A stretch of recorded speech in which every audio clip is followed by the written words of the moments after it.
Pro wrestling talk from the four corners of parts unknown. This is That Wrestling Podcast. Welcome to That Wrestling Podcast. It's Brian, me, in the host chair for this week. Jason is here. I'm not even supposed to be here today. Right. Which is why you're running the show.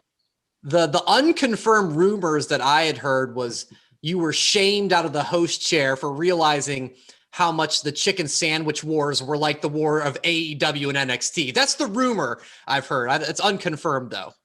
Well, I was in some serious distress after the man bun incident from last week, which nobody knows what happened to the man bun. Is it here? Is it gone? You'll never know. Yeah, we'll never know. We'll live to fight another day. But the rest of the gang's here too. Joe's here. Kevin's here. Good to have you guys aboard.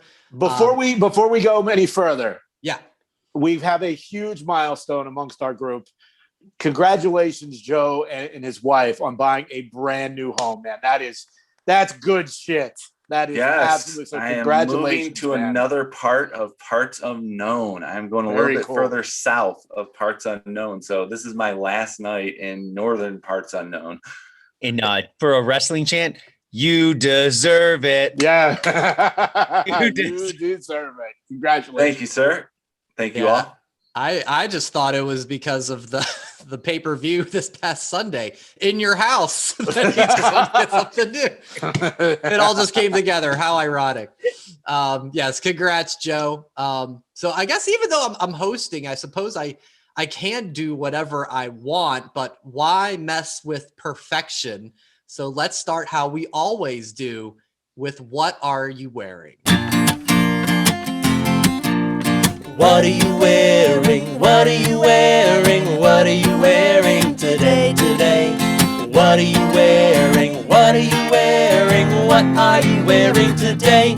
What are you wearing for this week? I'll start it off as the host, and I just thought it was only appropriate. If I'm taking over as the host, we have to wear a shirt that represents taking over. So I have, of course, the WO taking over. We'll let the man of the hour with the house, Joe. What do you've got, brother?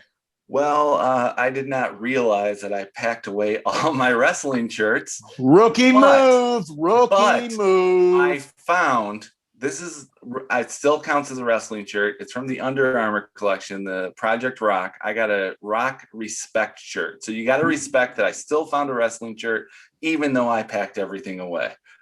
The Rock used to wrestle, so I'll accept that. He used to be a wrestler. I don't know. Not a lot of people know that.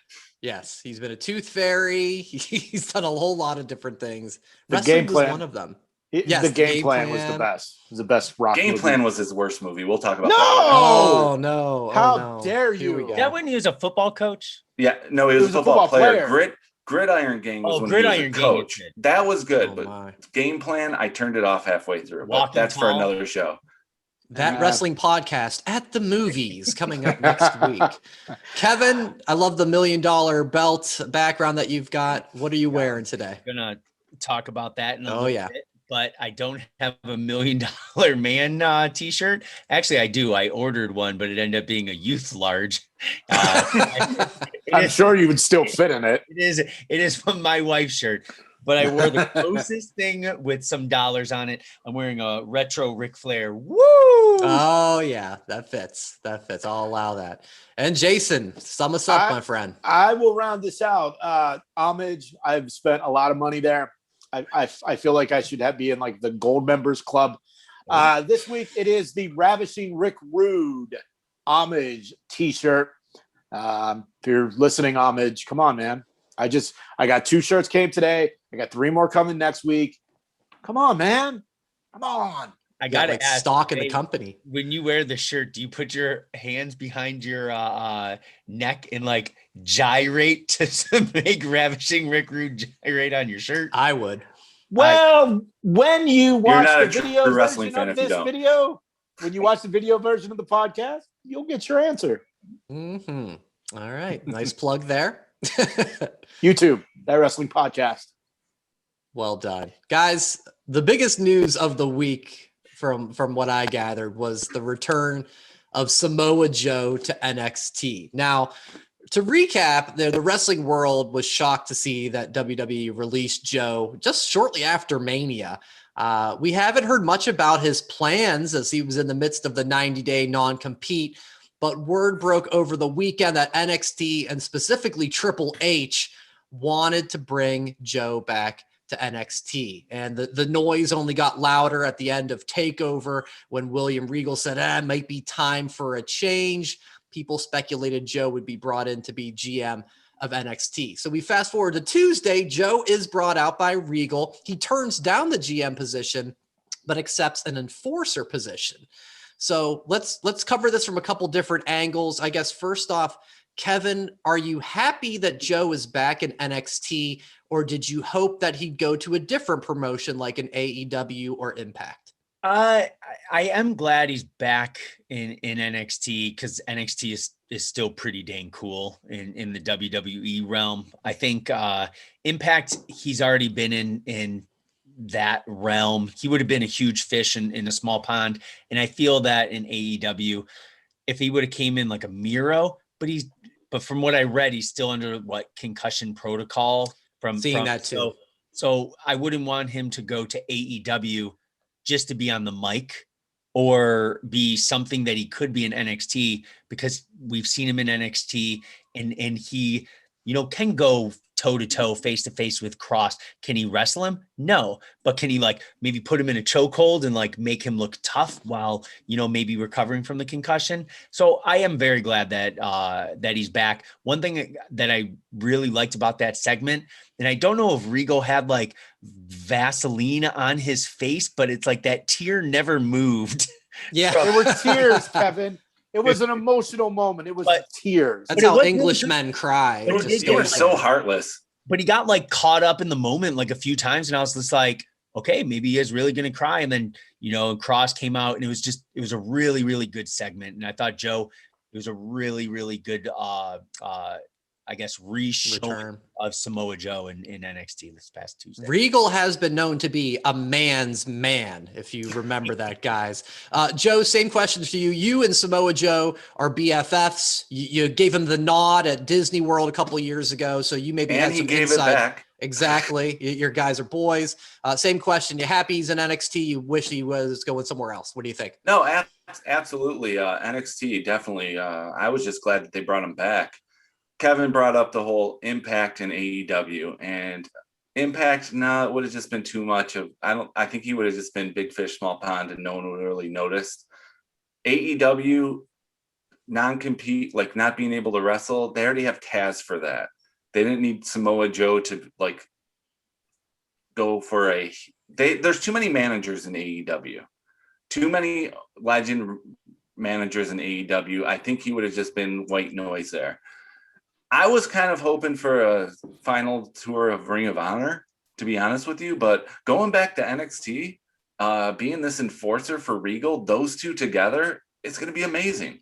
And with the enforcer, once he's cleared, enforcer turns into a final run. Yeah, I think that's the big hope. I mean, boy, you felt the tease with him and Cross right from the beginning right there. Jay, so my next question on this one, I know you expressed your opinion on this on Twitter, so I want you to elaborate for our audience. Because of the word leaking, it's not official, but people were saying it looks like Joe's back. And I wondered if that ruined and lessened things for his reappearance on Tuesday for you. And I think I know the answer to this. Well, last week I said Joe was the guy. Now, that wasn't a spoiler. That was actually a prediction. And when the story broke out that I was correct, I wasn't credited. And the fact that I hate it. We will never give spoilers on this show. And if one of us gives a spoiler, we will wish them well on their future endeavors, me included. I will never purposely give a spoiler. But the fact of the matter is that crowd at NXT was garbage. It was garbage. Yeah. They were on their phones. They knew it was coming. There was no surprise. Can you imagine the pop it would have gotten if it was a surprise? Now, if he would have went somewhere else, I mean, Brian, you were the one that said many years ago that if Samoa Joe came to WWE, they would rename him Tonga Jim. Luckily, that did not happen. Yeah. But Classic. it's the best move for him. And as much as I enjoy AEW, I've come to the realization that NXT is the best wrestling show on television right now.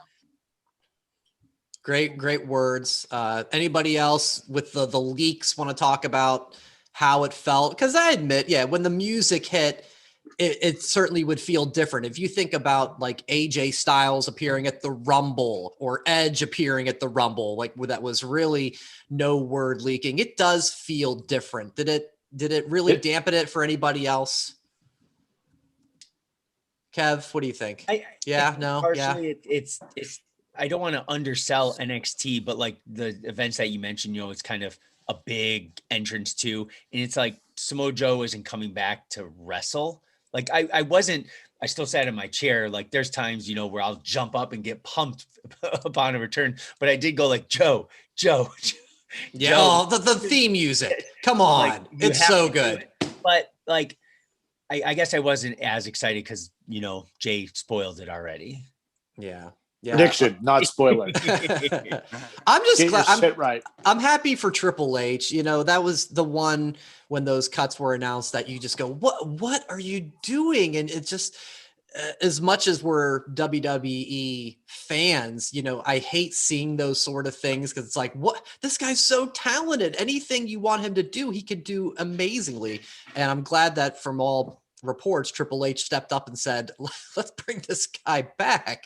I love to see some common sense in wrestling. Doesn't happen all that often. But now it's going to turn into who's Triple H going to bring back? Is he going to try to fight for Aleister Black? Is he going to try to fight for like that? As soon as the story came out that Triple H, when he found out Joe got released, he was like, I'm bringing him back. Is he going to do the same thing for his other guys? Yeah. I think Aleister Black is the only one that would make sense to go back to NXT. Yeah, I think so. Yep, absolutely. What about Vega? Wasn't she seen like 2 weeks ago there? Yeah, it's like that the next week he got released. That I just thought of that. I'm like, probably why I got released. Yeah, I don't know. There's never been any reports of her re-signing. It's just that she was there. Jay, you pointed out how Alistair Tommy End was on Renee Paquette's podcast, and he's a straight shooter. I listened to that too, and he talked about how when Zelina was released, he was like, Alistair Black, a character. How does he feel about it? It's business. I'm here to do a job. Let's go. Does Tommy N, my husband, as a husband, feel a way about it? Absolutely. But he was able to separate the business and personal. So maybe if Zelina does really want to return, that they'll still work that out. It seems like they've got a pretty good attitude about it all. All right. So moving on, Takeover. Takeover was Sunday. So we're kind of working in reverse here, but I think we got to at least mention it. In my opinion, it was a good show, but it wasn't a great takeover. Something was missing. Maybe if they would have made the Samoa Joe surprise during Takeover, I don't know. It didn't quite hit the mark compared to other takeovers. Again, good show, just not to the level that some of the other ones have been. My personal highlights, I love the opening 6-man match with Legado de Fantasma versus Bronson Reed and MSK. Those guys were great. The second half of the main event was great once we kind of worked out that, okay, Cross can't kick all of our asses the entire time. We got to throw him through the house. So again, nothing was bad, but when compared to other takeovers, this is nowhere near the top for me. Jason, why don't you share your takeover thoughts? I know you were checking it out as well. I did enjoy it. Okay. I know that, in the group text that we have, I had said at the beginning of the main event, like, this doesn't even look like a fair contest. And then towards the end, obviously got better. The only match that I believe I didn't care for were the women's matches, which we talked about last week. That was just formulaic. We knew what was going to happen. Yeah. And overall, yeah, it's not a great takeover, but it's takeover. It was better than the last one, and the next one will be better than this one. I mean, that's the thing that I don't understand, how they accomplish getting better every takeover. But it's, why it happens at this level and not the next one. I mean, obviously we know why, but man, every takeover is better than the last, and this is in the same boat for me. Okay. All right. I'll disagree with that, but again, hit the mark. It was all right. When we move forward, I think they're looking at SummerSlam weekend is going to be the next one. And then of course we got Great American Bash coming up on July the 6th. Some other NXT highlights for me, LA Knight with the turn on the $1 Million Man. Yeah, exactly. Ha ha ha ha. Holy shit, guys. Joe, Kev, anyone who wants to start off on that one? I didn't see it coming. Call me naive Nancy. I loved it. I love the setup. Yeah. Talking about how prestigious it was, and he grew up, never meet your idols, but I say pick the right idol. And he was just setting it up, and I'm like, all right, something's gonna happen. There's no way they're gonna do this happy-go-lucky moment. And when he just started, and credit to DiBiase, he was taking it. Oh yeah. I gotta say, it was a surprise, but that's the thing we're missing nowadays, is being actually surprised and invested in a story. And we've been invested in this story for months now, when it started with Cameron Grimes. Yeah. So I dug it. As much as I hated to see it, it was like, okay, let's see where it goes. Kevin, anything to add? You got the $1 Million belt shining brightly in your background. I do. When I said last week when I did the run in, I thought Cameron was going to win the ladder match. I just the only one. Partially because I wanted to go against you guys in that, but look where that got you. Even with him losing and coming out, to the defense of Ted and scaring off LA Knight, he still comes out just as good with LA Knight holding the belt. Plus, I'm sure Jason's jealous of LA Knight's shoe game, because every week he comes out like I'm sure a very expensive pair of Nike. What are those, Air Force Ones? Jordans. Every when he was Eli Drake, on his Pro Wrestling Tees store, every one of his logos were based off of a Jordan logo. He's got a pretty sick collection. So it's pretty awesome. I mean, I'm almost there, but not quite.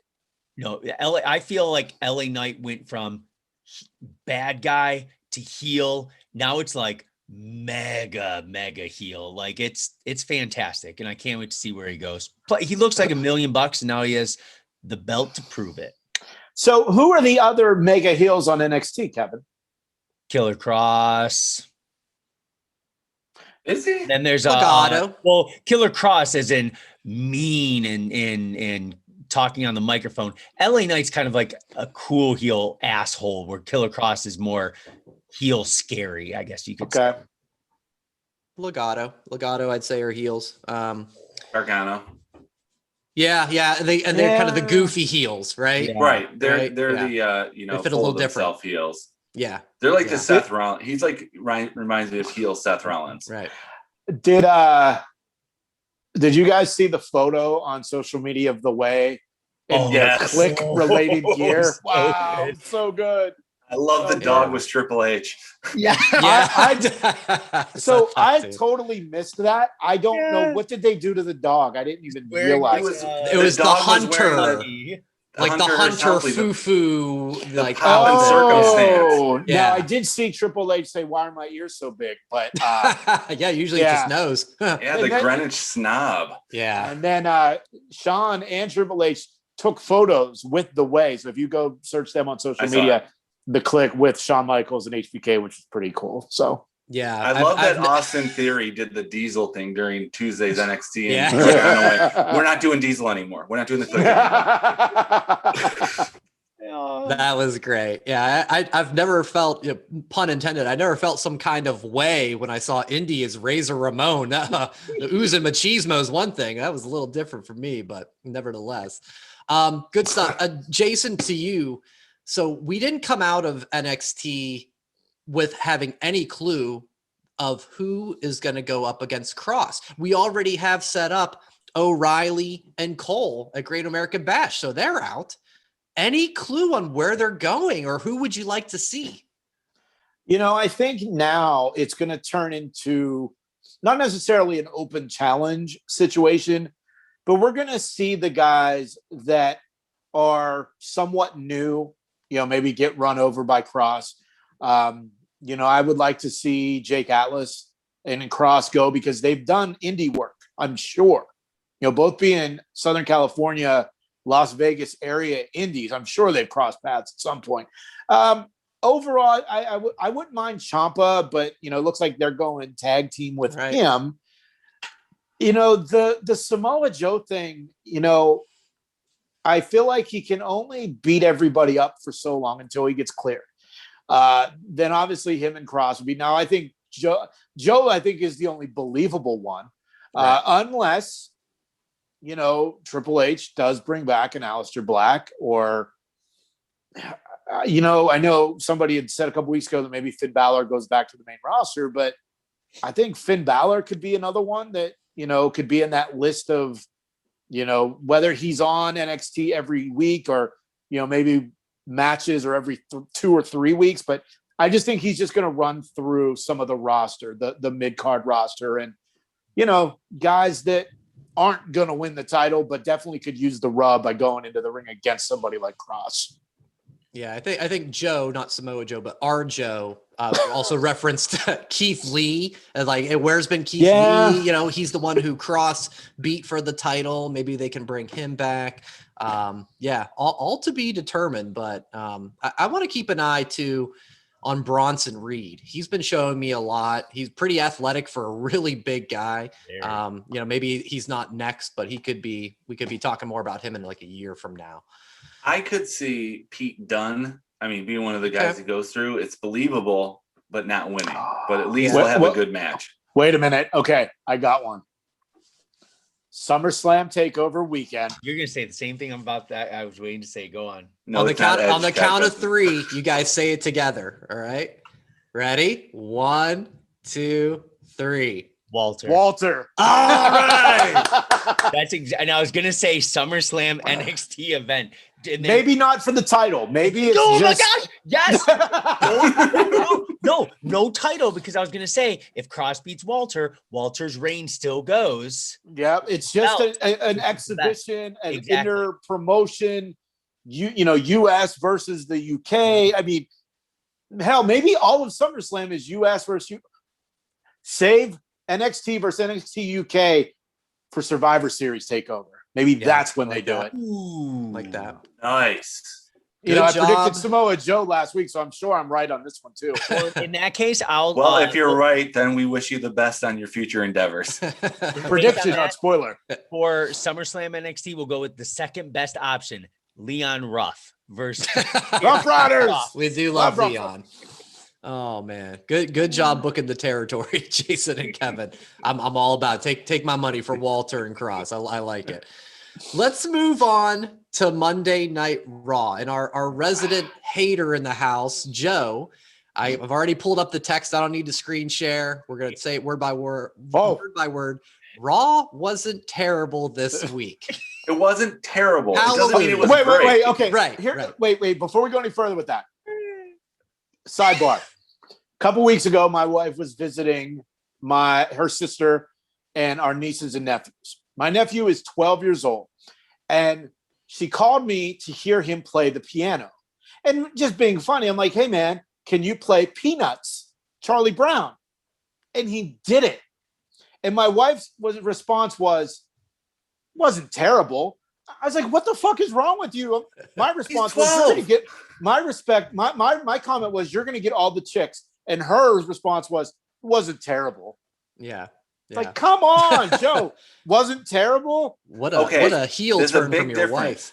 One's a 12-year-old who's playing the Peanuts on the piano. The other one is a group of adults who've been putting on the longest weekly episodic show on broadcast history.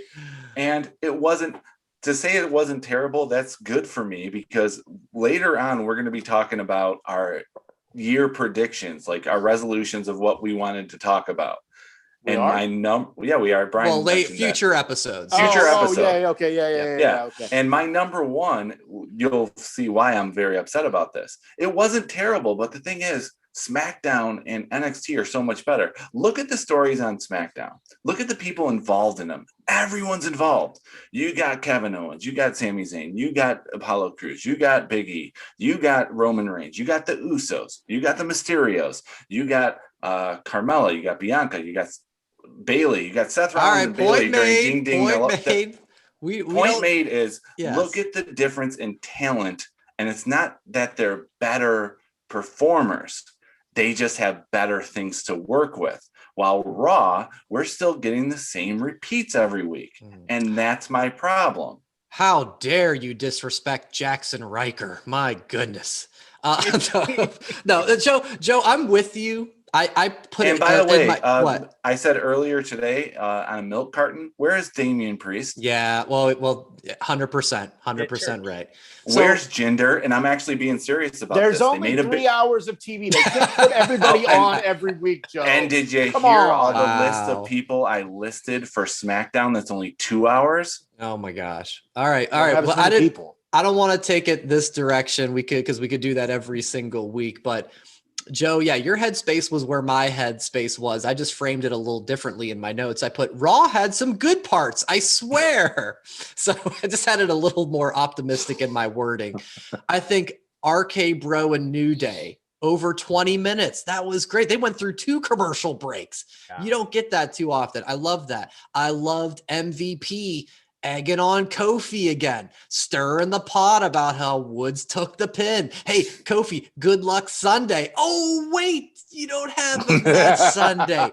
Love where there's going. And what I want to get your guys' thoughts on, because I'm not sure about this one. I'll give it. I always give things time. I don't write everything off on the first thing. The Eva Marie debut. All right. Jay was first to clap. Standing ovation. Oh my. Standing ovation. Perfect. Excellent execution. Fucking perfect. The best. This is perfect story writing. Better than me predicting Walter and Cross NXT versus NXT UK at Survivor Series. This is perfect because everyone is going to be pissed off. I'm sure Joe is like pissed off. Kevin, somebody's pissed off on this panel, I'm sure. But what they're doing is they're pissing everyone off. That's what I said a couple weeks ago. They are invoking emotion. Eva Marie evokes emotion from the fan base. Now, she's not getting in the ring, but she's taking credit for the win. Who does that? Nobody. So that's another innovation. Then, we'll say in 2 months, Eva Marie wins the women's title by not even having to compete. Piper Niven gets pissed off. Boom. Instant superstar, instant babyface, instant feud, and to the moon with Eva Marie and Piper Niven. Kevin, what's your thoughts? Eva body is probably the most toned body I've seen. Always go there. I mean, she looked phenomenal, absolutely phenomenal. Piper, we've seen her on NXT UK and squashing Naomi.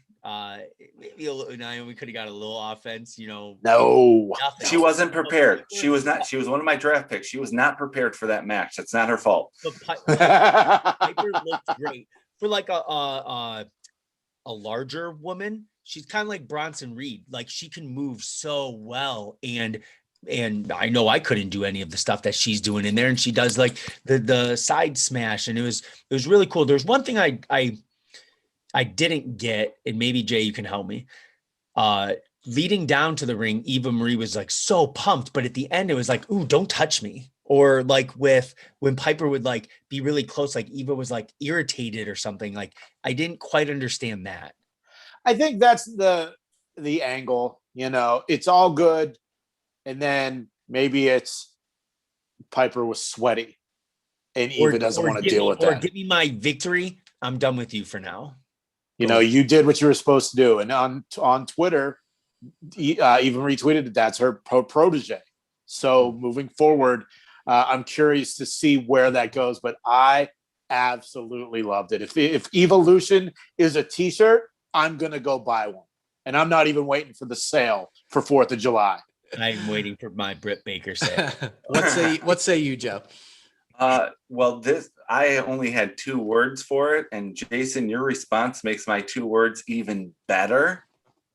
Retribution 2021. No. You see how excited not. Jason is about this? Do you remember? Let's go back. Let's get the Wayback Machine. 2020. Oh, Retribution is going to be the greatest thing ever. I am so pumped for this. They are so ready. Hater. What happened? I'm not a hater, but it's You are a hater. And Retribution nope. still isn't over. Mason T-Bar are still there. Dick. You're really holding on to Retribution coming back. Are you waiting for I want Nexus to buy to come that back shirt too.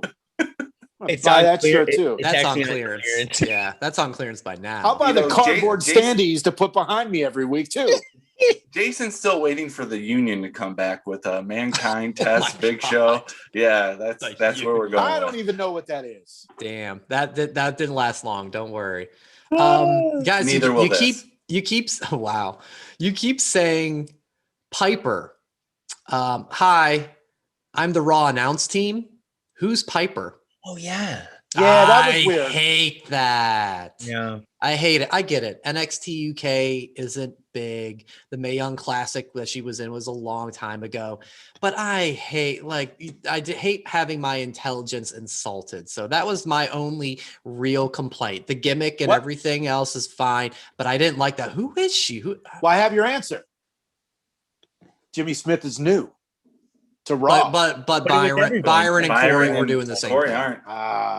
Yeah. No, that's fair. But yeah, Byron and Corey aren't. You're such a hater. You're such a hater. Yeah. Brian, hater. Good. No, well, hey, just don't insult me. Don't insult me. I'm intelligent. Great main event. I liked Drew and AJ. Obviously, those guys are pros, and I like throwing in the Viking Raiders. You know, usually that silly. Oh, there's interference. There's a 6-man, but I like seeing the Viking Raiders get into that spot. I also liked that Lashley had to leave, take off his suit, and put on his gear and come back mid-match. Like that's cool. That feels real, right? So I thought there was some good stuff. We even had Alexa Bliss wrestle. Lily was put in time out, so maybe the negative reaction to the week prior was resonating with the writing team. So we'll see where it goes, and where it's going to go is this Sunday. We've got Hell in the Cell, guys. I don't think there's a ton of buzz on it. We know that Money in the Bank is the first big show with the fans, and WWE rearranged their pay-per-view schedule because of that. So I'm sure we'll all check it out. Not a lot of buzz, but we'll go through the card quickly. We've got this is obviously we're recording this Thursday. We'll see if anything comes new from SmackDown later on Friday. But we've got Alexa Bliss and Shayna Baszler. Anyone think anything but Alexa on this one? I'll go Shayna. Yeah, And maybe it's just a no contest. You know, the lights go out. She has black stuff coming out of her mouth. I don't know. A lot of people wanted the Fiend to return, but nah, that ain't happening. Not for Shayna Baszler. But you know, I do hope Shayna Baszler comes back as Lily. Blonde hair, pigtails, overalls. I think it could be fun. He already has kind of jacked up teeth too, right? Kevin, get out of my head. I was thinking the same thing. Joe, you've been singing the praises of SmackDown. So how about the SmackDown Women's Title match, Bianca versus Bayley? Bianca, they're setting up. They're going to set up Sasha and Bianca at SummerSlam. So Bianca has to be champ until then. Sticking with SmackDown, Kevin, Roman Reigns versus Rey Mysterio. Roman by ass beating. Yeah. Booyaka. Yeah. Booyaka. I mean, but that toss of Dominic looked That was awesome amazing. on TV. And the pictures that have come out since from, you know, like wide view, not showing that he landed on the crash pad, but oh my gosh, loved that throw. Here's the thing, respect to Dominic for taking it, because what if he would have been short or too far? I mean, good The for stuff him. that kid has had to do in his first year. He's got my respect. Yeah. I'll predict that match goes 10 minutes, 19 seconds. But Dominic has the potential to be the next great white meat babyface. Prediction, not a spoiler. I liked your book in the territory when they had the tag title match and how he was going to turn and Zelina was going to be his manager. Now he's a white face. I wanted what you were selling to me a couple weeks ago, man, but prediction, not a spoiler. Time will tell. Jay, what do you think about Rhea versus Charlotte? I think it's time the queen regains the throne. She's the best. There's no woman better than Charlotte Flair. And Rhea Ripley, the experiment, the experience. It's so weird how they've done this with her. Like, so this is heel versus heel, right? Like, is she a heel though? It's like heel versus the Thunderdome noise says she's a heel. I don't get it. But it says for why. Both this is why this heels. crowd. Bofa, yeah. It'll be interesting to see what happens with the crowd. But like for me, she just looks like that bratty little sister that is just poking the bear. Like where's my camera? Right there. Yeah. Poking the bear. And Charlotte is going to kick her ass. I'm all in for it. I hope she wears that fire outfit she was wearing. It was a good look. That was Kevin. Yeah. I'm throwing some. It actually looked like at first, like when she was like moving fast on camera and the camera was moving around. You know those anatomy suits where it's like the muscles. Show your teacher. Like the old school Mr. Goodbody, like things like that. I thought of that and I almost tweeted it. I'm like, it'll go to people's heads. So I was thinking Tori from the Attitude Era. I forgot about that. That's a good recall. Charlotte all the way. Her 47th Raw Championship title win for the Queen. Can't wait. And then she will be facing Lucy Booten Tights on Monday night to defend the championship. But on Sunday night, A&E Hidden Treasures is 2-hour finale, and it's all about Ric Flair. Charlotte Flair's in it. So, yeah. It's Flair overload on Sunday. Look at that. So we've got Bobby Lashley, Drew McIntyre, Hell in a Cell. If Drew does not win, he cannot challenge Bobby for the championship any further. I'm torn on this, but I'm going to go with Drew. And here's why. I think that they can play up that Bobby has maybe lost a little bit of focus. Too many hookers. He's hanging with the ladies. He's got the champagne, that he isn't the killer. I mean, the Hurt Business is no longer. It's MVP, it's ladies, and it's Bobby. So with the crowds coming back in just a few weeks, I think they're going to give it to Drew so he can at least have a little bit of a run in front of the live fans. Who else, Joe? I got something. Brian, I actually agree with you because of the live fans. You got a heel champion on SmackDown.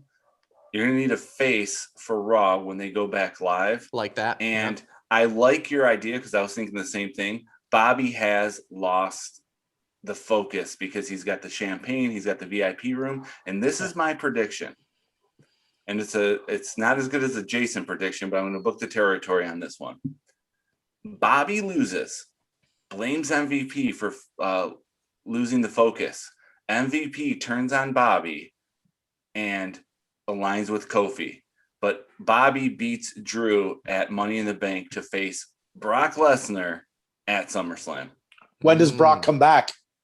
Brock comes back the Raw after Money in the Bank, after Bobby has a celebration and after he turns on MVP and he's celebrating in the ring, and then Brock's going to attack him from behind. It's going to be a live Raw with a crowd, and that's when Brock comes back. And we're going to finally get Bobby Lashley as a face against Brock Lesnar as a heel. And Drew can do something else. That's my prediction. It doesn't mean it's going to happen, but that's what I want to see, and that will make Raw great again. I'm probably going to be the wrong one, but I think Bobby will win this weekend, just for the fact it will force WWE to be more creative and not put Drew versus Bobby for the 4th month in a row. I think the match is going to be back and forth, but I truly think Bobby will be victorious. Joe, hearing you come out and say, yeah, MVP and align with Kofi from that, if that happens, that's sweet. But I still think Bobby at this point this weekend, and he took the pin this past Monday. All right. I'm on a roll this show. It's a shame that I have not been able to stay here for the whole time. Lashley wins, defends the title. Drew goes and does something else. At Money in the Bank, because it's live crowds, Kofi Mania 2 begins. Kofi challenges Lashley. Kofi wins. Now that we're going to have live crowds, they want that Jeff Hardy type pop for the crowd. Put the belt on Kofi. He will. That's how this is going to go down. Okay. Territory's being booked. Well done. I like it, but I like mine better. So to quote Jason, I win. Yeah. So I'm have done a great job hosting this show. So it is time for the Marchuka Revolution to exit. Okay, look at that. And he's gone. All right. Well, we thank Jason for his contributions and we wish him well in his future endeavors. I don't think. And we would like to announce that this week's Peckerhead of the Week will be Jason Marchuka for leaving the show early. I know last week he said with the Nikki Cross, 2 minutes was a accomplishment in his house. Oh, that's not right. For a podcast. No, rules are rules. He broke rule number 1. He's gonna kill me on this one when he hears it. No, how dare? No way. All right, let's move past. This was some happy news on Tuesday that Renee Paquette, Renee Young, and Jon Moxley welcomed their birth of their daughter. Guys, I haven't seen it. Have you guys seen a name? Did they do a name? I don't remember. I haven't seen it. They said they had a girl. So very cool. Congratulations to them. And then I think I just saw something. It's going to be Deanna Ambrosia. Oh, it took me a second. I think that's a beautiful name. It's better than calling them Apple or Birdie, but whatever. Yeah. It's good for them. If the middle name is Shield, I'll even like it more. But the middle name is Ambrosia, Deanna Ambrosia Paquette, or Moxley, whatever. Yeah, my bad. So I'm sharing my screen now for those of you watching on the YouTube, and here was the WWE's tweet about the news. A big congratulations to the one and only Renee Paquette on the birth of her baby girl. And sure enough, I caught it too. And the first comments were basically saying, hey, way to congratulate the father, Jon Moxley, as well. Guys, I want to get your thoughts on the level of pettiness on WWE's part. Are you surprised that they did this? Did you think that, wow, even they wouldn't do this? They would probably even say Dean Ambrose, right? Something like that. What's your thoughts on how they presented this announcement? Kevin, you can start us off. I think they came with guns a-blazing with that comment. They knew they wanted to be assholes. I'm actually very surprised they didn't put, Jon Moxley and then parentheses, formerly known as Dean Ambrose or something like that. But just to say congratulations to her solo, I don't know. I almost feel like it's a little side knife in the side. It's almost like, I don't know. It was kind of weird. I kind of liked it. I'm not gonna lie.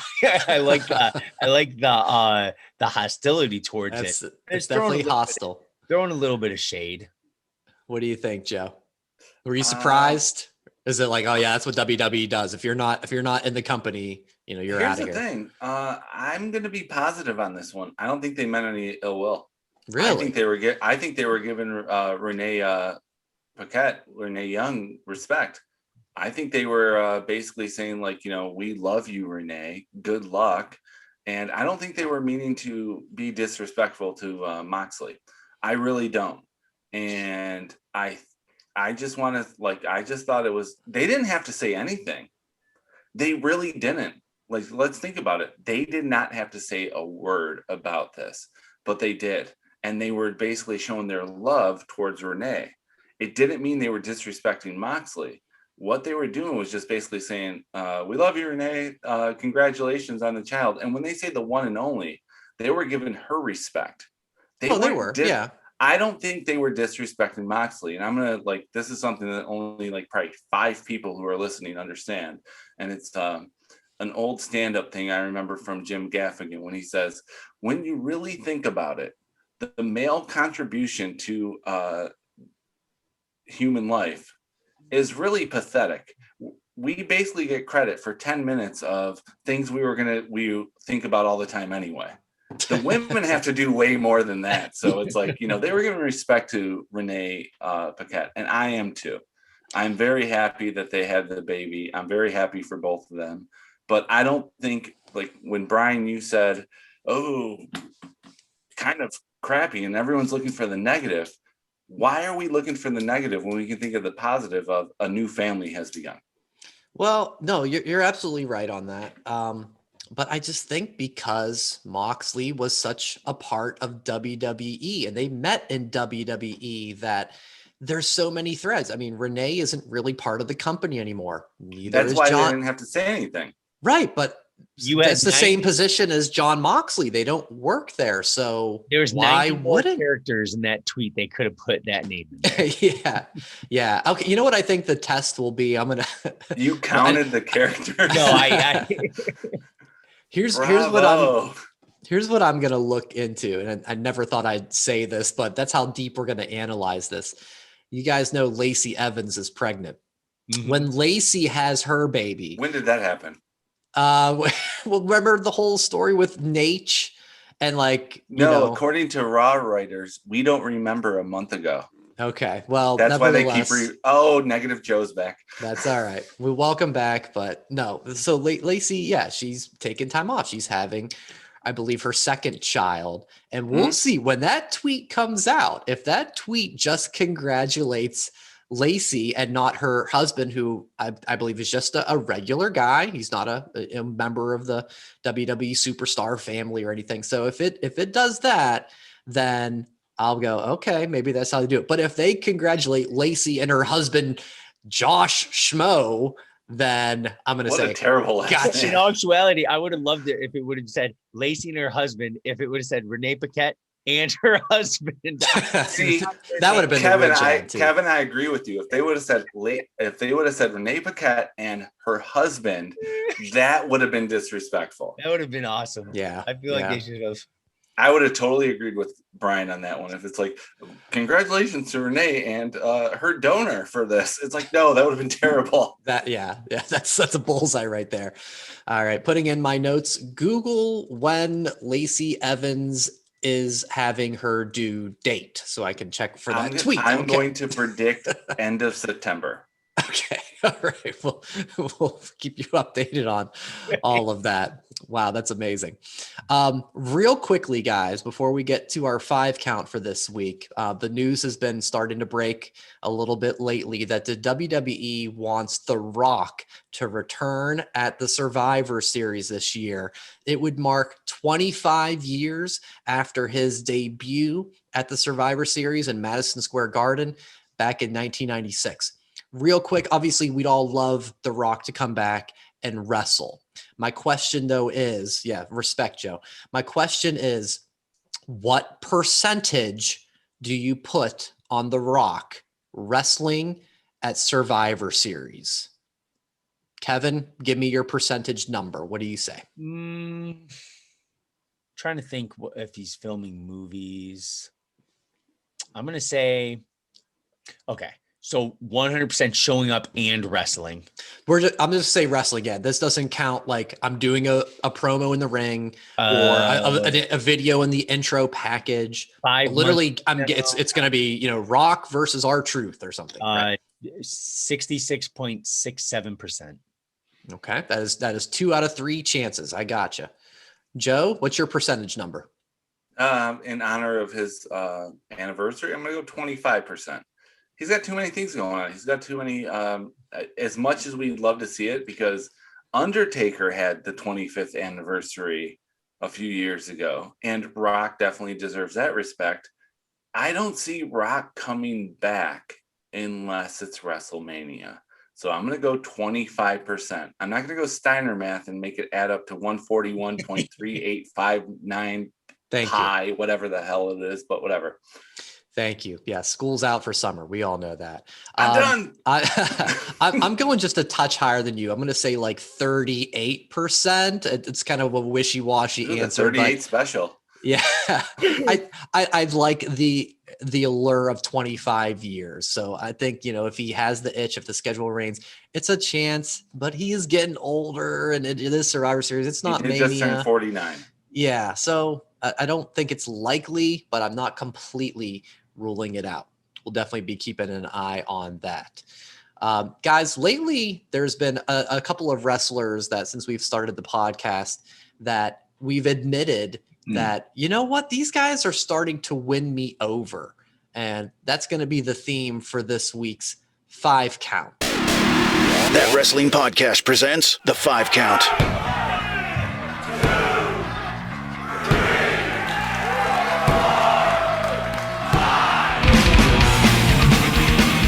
Yes, it is time for the 5 Count. Joe, a nod to you. You came up with this one a couple of weeks ago. We've been kind of sitting on it, but the two guys that just in general, I think, kind of spurned this idea for us, and maybe they'll land on your 5 counts, but the two that really were the case that kind of got this idea going were Riddle with his work in RK Bro, and Cameron Grimes, now that he is a rich hillbilly. Kevin, do you want to start off with your 5 count of wrestlers who you didn't like at first, but have won you over? I definitely will. Mine spanned kind of 39 years, or I guess I started watching wrestling when I was 5 or 6. So 33 years. When I was younger, I was a big Hulk Hogan fan, right? Always a Hulk Hogan fan. Hollywood, not one of my Mount Rushmores, right? Other people would say there's a guy who's better than him. Ric Flair. Growing up, I wasn't like when I was younger, but when I started, getting a little bit older, Ric Flair was very, very cool. But when I was younger, I was like, oh, I don't like this guy. He's arrogant. He's, you know what I mean? He talks a lot. And then it's like, once you progress, of your professional wrestling love, it's okay. Yep. Hulk Hogan is Kitty, and Rick's where it's at. So I put Rick as my number 5. Number 4, the only one on my list, a true WCW guy. I couldn't stand him when I first watched him. Mullet, 3 letters. Oh yeah. DDP. Feel the bang. Yep. Okay. I always thought he was so annoying. And then it was almost just like overnight. And it was like, he started, doing a lot better in the ring. And maybe it was his purple vest that he used to come in. Or maybe when Kimberly started coming down the aisle with him, I started liking him a little bit more. But like, there was just something about him, and minus the David Arquette stuff. There's just DDP. It's like, did you guys like him like right off the bat? I did the second he turned on the NWO. Yeah, he was the first one to do it. True and true. Like, you know what I mean? Was always like pure WCW. He had a faulty WWE run. But that was my number 4. Number 3. I guess it's technically not one person. The New Day. When the New Day started, I considered them. They were like the gospel, and it's like you really didn't understand what they were. And I just remember the culmination of when my wife and I, we went to Santa Clara for the Mania, in California, and we went to the Raw after Mania. And all I can remember, I'm like, man, why did I chant New Day sucks? New, like for like 5 straight minutes. And I was just like trying to come up to the point of like, when did it switch? Like, I can't pinpoint it to like where I started becoming a big fan. I have 2 t-shirts now. My son loves loves doing the Biggie twirl, and I'm like, behave yourself, kid. Kevin, I hate to interrupt you, but they are the perfect example of taking a negative and turning it into a positive with New Day Rocks. They changed they changed it. It was amazing. Good call. Number 2, this guy might be on your list. He had a great documentary, MTV, The Real World, Back to New York, The Miz, number 2. I don't think anybody can say I was a huge Miz fan when he first came out and did or first. I see a hand raising. But you are the only one who is a big. Right. Miz I liked the Miz when he came out. that. I thought I respected him for following his dream because I did the same thing. So even though he sucked with the looking at his wrist and trying to read the notes, I still respected him because he had no chance of making it, and he did. And he has in how he got Maurice at that point too. But then Miz, then he started getting a lot better in the ring, and honestly, he's easily, because we had the text going on like the top 100 wrestlers, and Miz was ranked like 81 or something like that. He was number 100. Yeah, that's insane, because I would honestly put him. He's a champion. He's won at WrestleMania. Not that many guys can say that. Miz, number 2. Number 1, it's very, very easy. I'm sure you guys can guess it. I hated this guy for so many years, John Cena. And now I like watching him in the ring. I loved when he did his open challenge or US Open challenge, because that had so many weeks in a row where he put on 4-star matches, like not a 5-star perfect match, but he was legitimately back to back every single week. Great match. And it didn't matter what style he was going against in that ring. Cena brought it because he went from 5 moves Cena, right, to 5 moves of doom. 5 moves of doom, to be able to wrestle a half hour and wrestle The Rock back-to-back years, having amazing matches with Shawn Michaels, Triple H, everybody. So John Cena rounded out my top 5 at number 1. That was such a fun run because he was going against the mid-card guys. Like I can remember amazing matches with Cesaro and with Zack Ryder, and those guys were getting these TV time in the rub with working from Cena. And the NXT nice job, guys Kevin. with Sami Zayn and yes, yeah, they came up too. Yeah, right. Yeah, that was a really good run. I know Sheamus has kind of done that, and it's not quite there the level yet, but maybe they'll build on it some more. Joe, let's hear your top 5. All right, Kevin, great list. Normally, week after week, Kevin and I typically have 3 of the 5 the same. I'm very proud of the fact that I only had 1 of yours. Yeah. So nice. My number 5, Batista. When he was Deacon Batista, boring. When he joined Evolution, he was just a muscle, but he was also like the guy who was a tag team with Ric Flair. So what I'm going to say with my 5 count is I'm going to tell you the moment I changed my mind. Batista, it's easy.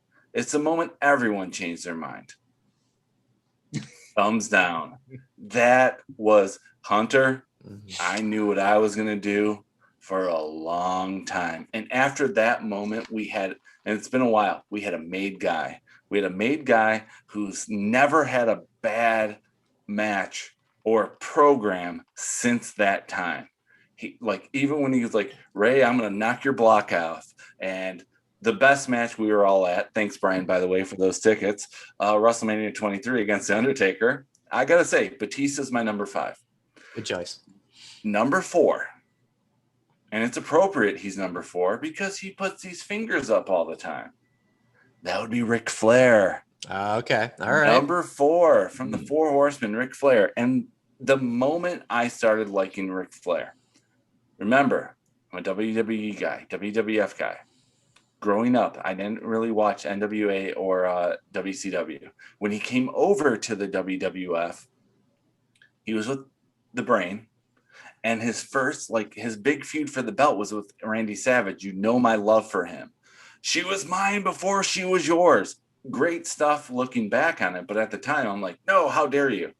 The moment I started really being a Ric Flair fan was the night on Nitro in 1998 when he came back, when they did the Four Horsemen reunion, and he was coming out with his tuxedo. And it's like, fire me. I've already been fired. And it was so much real emotion that after that, I went, Ric Flair's my guy. Great Loved moment. Ric Flair from that moment till, still to the day. Yep. You got to respect the Nature Boy. So that's my number 4. And Kevin, that was the one that we had the same, but you should have put Ric Flair. I know, I should have. Why'd you put him 5? Number 3. When you mentioned mullet, I thought we were going to be a match again, but you picked the wrong mullet from WCW. Eddie Guerrero. Oh, I considered Eddie. Eddie Guerrero was my number 3. Good choice. I could not stand Eddie Guerrero in WCW. And it's because Eddie, I don't think, like, when you look back at it, I don't think Eddie liked being in WCW. His real personality did not come out there. He was just angry the whole time. He was good in the ring, but he didn't bring it like when it came to the mic. So when he came to WWE, here's the moment where I started liking him. WrestleMania 2000, when he started winking at China during their the Radicals versus Rikishi and Too Cool with China. And he's just like, that was the start of Latino heat. And I could, like, friends back in the day when we were watching wrestling at the time, we went, Vince McMahon is a genius. He took Eddie Guerrero and made us love him because he let him be himself, turned up to 11. Latino heat. When he became Latino Heat, and then when he became Lie, Cheat, Steal, the only thing I liked about Eddie Guerrero in WCW was the fact that he made Chavo wear Eddie Guerrero is my favorite wrestler t-shirt. but that made me like Chavo, not Eddie. So Eddie coming to WWE was the best thing for him, and he's my number 3. Number 2, Chris Jericho. What? Couldn't stand him. I could not stand him as Lionheart. I could not stand him when he was starting to be a heel. This is the moment, and I have it ready on my screen, and I'm going to read it. The moment I liked Chris Jericho, it was not the Man of 1,004 Moves. That was good, but it was Slamboree 1998 when Chris Jericho was introing all the contestants from the Cruiserweight Battle Royal. And I'm going to read this for those who aren't going to look it up on YouTube. Here we go. Coming out first is Exo Machilo from Exo Machilo, Mexico. You notice this guy's hat never comes off. He's a master of the trick track. He's a master of defunk. He's super callow. Look at those moves. Ladies and gentlemen, he's got a 1 in 10 chance of winning, maybe. From El Paso, Mexico, this guy used to be a great bartender, but he hasn't translated in his wrestling skills. He's the Scrooge of the illustrious Guerrero family. He's Chavo Guerrero Jr. Maybe a 2 out of 10 chance of winning. Like, this is great stuff from him. Coming out next from Mexico, this is a rags to riches story from selling chimichangas on the streets. So WCW, here's Cyclope. It goes a little bit longer, but that's great. You're all remembering. We get it. But I have to finish it. Sorry, Brian. Now we got Damien. He can't afford a mask, so he's using paint. But sooner or later, he's going to buy that mask. I'm guaranteeing you that. Here we go. The winner of the Lou Ferrigno lookalike contest. This guy is also from Mexico. El Dandy. Coming out next, he's a world welter, light, featherweight, pesa champion. He's El Grillo. Now, this guy pulled up a nice rusted out 68 El Camino Chevy. He's the ugliest man in our sport today. He's the illustrious Quasi Juice Carrera instead of Juve. That is amazing. Yep. But this is the best part, which I'm sure all of you remember. A former champion in many countries. He's going to rock till he drops. Rock, never stop. Marty Jannetty, ladies and gentlemen. Coming out of Allentown, PA. He's a lost and lonely soul. His name is Kidman. And Kidman, I got some calamine lotion for you after the show. Remember, he was itching at the time. Oh, yeah. Okay, I'm going to skip down a little bit. Then, of course, we got Psychosis. He's got a lot of hubcaps in his collection, and you'll need to procure you one after the show. This guy's the Silver King. If he wins 12 more matches, he'll be upgraded to the Golden King. This guy is Johnny Sinner. Johnny Swinger. And yes, that's exactly what he said. Have you ever heard of this guy? Because I haven't. 0 out of 10 chance of winning. No chance. And last but Los Nice, representing Villanos number 1 through 62. This is Villano 4. And that's all I could find on there. But that everyone gives credit for Jericho for the Man of 1,004 Holds promo.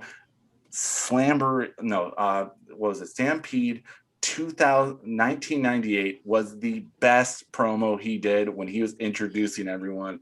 And I love the fact that he was giving the odds of who was 1 in 4 chance, 1 in 10 chance. I'm only drinking water, but I'll drink to that. Look it up on YouTube. Seriously, it is a great watch of Jericho. And that's when I turned the page of being a Jericho-holic from that day until today. And now number 1. How can someone be number 1 after I gave all that effort for number 2? That's easy. It's The Rock. Oh, number that's 1 a good is one. The Rock. Yep. Die Rocky Die, 96 and 97. The Rock did not just have one moment that made it for me. The Rock had 2 major moments, but it was an entire year. 1998, The Rock. Number 1 was when he gave the Rolexes to the nation, and Farouk got the picture of The Rock as his gift. Yep, classic. And number 2 is when The Rock and the nation was feuding off against DX, and they took over China, and he went on top of the ladder. China, you look pretty good on your knees right there. I'm like, okay, that's it. Done. Got it. This guy's my guy, and I have not looked back since. Though number 1, and if anyone else has a different number 1, please let me know. It's The Rock. I have a different number 1 because I liked Rocky Maivia. You know, I didn't love him, but I didn't hate him like the crowd did. I was just like, this guy looks pretty good. He's young, you know. Birthday streamers. What's that? With the birthday streamers. Oh yeah, from the gear. Maybe we'll see that at the 25th. And that's why I'm reunion. wearing the shirt. Yeah. All about respect for number 1. All right, thank you, Joe. So for my 5 count, number 5 is a newer entry, Sammy Guevara. So Sammy, if you remember, I believe he was the first match on Dynamite with Cody Rhodes, and I'd never heard of this guy. He comes out wearing a freaking panda head on him. I'm like, what the hell? Because you know, I knew I didn't know like every guy that AEW had signed, but like, of course I know Kenny Omega and the Bucks and Cody and Hangman. So I'm just like, they're making this guy, like, what is this? Oh, like, I didn't like him, but I think it started to turn for me probably when we went to Revolution just over a year ago, and that match that he had with what's his face? Darby, excuse me. Yeah, Darby.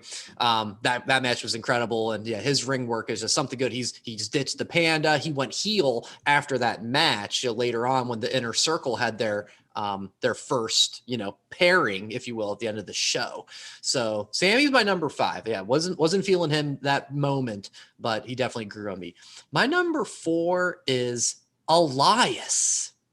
All right. Now, Elias was the Drifter in NXT. He would come out with his guitar and he wouldn't play the guitar. He was just like the Drifter. And I was like, this guy sucks. I'm like, you come out with your guitar, but you don't play it. I don't get it. And then, he got a little better later on, but it wasn't until he got to the main roster when he started doing his songs. And there's no wrestler that has had their career derailed more than there not being live fans than Elias. If you want to look back when him and Kevin Owens did their pre-match promo on the Seattle crowd, where they make fun of the Supersonics, that is nuclear heat. So I look forward to seeing Elias. He's just been treading water for the last year, but I'm looking forward to him getting out in front of the crowd, doing what he does, and I think he'll be just fine. My number 3, Zack Ryder. Guys, a major Jason brother. Disagrees. Yeah, he just chimed in. The Major Brothers, as lame white meat baby face as you can get. So I mean, I didn't hate him, but so plain Jane, you couldn't tell him and Brian Myers apart. It was just nothing. Then they become edge heads. It's like, all right, it's a little better. You know, they're hanging with Edge and taking the beatings that Edge isn't able to take. A little bit better. But then, of course, when the Ryder revolution started and he became the woo guy, I don't need to say anything more. I'm all in on Zack Ryder. My number 2, Joe, you hit it on the head. Chris Jericho. And nice. I want to talk about the promo that he did for the Cruiser. No, I'm not doing that. I'm not doing that. Would you like me to share my screen? No. You covered it all. I need to say no. So more, really, you hit it on the head. I didn't like Lionheart Chris Jericho. You know, this is the time of like the NWO's peak, and guys like Nash and Hall and Hogan, like they would just beat the shit out of him. And it just, it was when he became the smart ass, like you referenced, Joe, made fun of Malenko, made fun of Goldberg, that I was like, okay. And then, of course. And Joe Dillon, don't forget about that. Yep, can't ever forget that. So, and then you fast forward to the Raw debut, and it's just been a rocket ship ever since then. My number 1, no one has said this, Shawn Michaels. Liked him since the beginning. I didn't like the Rockers. Yeah, I didn't like the Rockers. I like Demolition. I like the Nasty Boys. I like the Hart Foundation. I didn't like the Rockers. They appealed to girls, right? I just didn't like. I didn't like too their knockoff Ultimate Warrior theme music, the entrance music. You guys know what I'm talking about. Yes. I wasn't like it. I wasn't a fan of Shawn or Marty. Didn't like them at all. But from the moment that Marty Jannetty dove through the barbershop window like a coward, it started to change. I still wasn't sold on initial HBK with Sherry in the mirror. I was kind of like, I still hope this guy gets his ass kicked. But obviously, as Shawn's career grew, he may be my favorite wrestler of all time. That's how much I revere Shawn Michaels, and to see where he came from the Rockers, which I was just always hoping they'd lose. It doesn't get any better than that for me. So that is my number 1. Who made your 5 count? Let us know on social media using the hashtag TWP5count. Yeah, great list all around, guys. This was great. Good topic, Joe. Again, nod to you. You thought of this one I a couple forgot weeks to ago. mention, I was talking to Jessica on the way home, and she's like, I only have one. Kevin Owens. Okay. She couldn't stand him when he came up, like, and when he was facing Cena, and I'm like, this is such a great match. And she was like, because Cena carried him. Oh, okay. But it was when like he was facing against Jericho and started like really becoming like, you know, even now she gets excited for seeing Kevin Owens. So she only had one of the 5 count. Well, please, I would say, please tell Jessica thank you for her 1 count. We appreciate her contributions to the show. Right. Guys, I do have, Kevin, I got breaking news. I did pop on Twitter just a few moments ago. Later tonight, Friday on SmackDown, Rey Mysterio versus Roman in Hell in a Cell.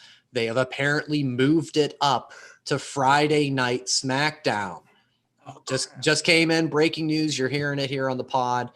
So tune in tonight on Fox. Maybe we'll find out more what the backstory is behind it. But we're getting a Hell in a Cell match tonight on SmackDown. So that's pretty damn cool. It's a hell of a match. It certainly is. Guys, I guess that's going to do it for this week's show. Thank you all for tuning in. Tip of a cap to the pod general, Jason, for his cameo appearance, much like Eva Marie. He'll be back in full force next week, I do believe. Thank you, Kevin. Thank you, Joe. Congrats on the In Your House move. Wonderful job there. Congrats on that. Make sure you follow the show on Twitter at thatwrestlepod. And don't forget to get the merch. We have those brand new Bruised Necks shirts and tanks that are available at whatamaneuver.net. Thank you so much for listening. I'm Brian, and I hope you guys all enjoy wrestling. Thanks for listening. Follow That WrestlePod on Instagram, Twitter, Facebook, and YouTube. 1, 2, 3, that's it!